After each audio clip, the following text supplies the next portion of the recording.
এ দেখো উনি হচ্ছে বেলা দুপুর বেলায় মানে দিনে 2 বার ভাত খায়, এই জন্য সন্ধ্যাবেলা তার নাস্তা লাগে না।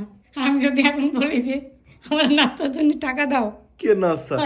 সারা জীবন নাস্তা খেলাম না কবে কি ভাই। আর নাস্তা, ভাই কবে কি আর নাস্তা। ভাই কাহিনী হচ্ছে আমি থাকতাম ওয়াজপাড়াগায়, সন্ধ্যাবেলা কি নাস্তা, সকালবেলা কি ফাস্তা, ওটা তো আমার যদি আসতো ক্ষুধা না। লাগতো তাহলে নাস্তা বুঝতে সকাল খাও তো দুপুরে 2 বার দিনে, কিডা? তাই আর নাস্তা বুঝো না। ক্ষুধা 20 টাকা দাও, শেখাইতে আইসো না, ক্ষুধা শেখাইতে আইসো 20 না। টাকা দাও, হ্যাঁ, ক্ষুধা শেখাইতে আইসো 20 না। টাকা দাও। ওই ক্ষুধা নাই, ওই ক্ষুধা মরে গেলি তারপরে কি আমার কাছে টাকা নাই। 20 টাকা দাও, সর সর সর 20 টাকা দাও, সরো। পিঠা আনবো।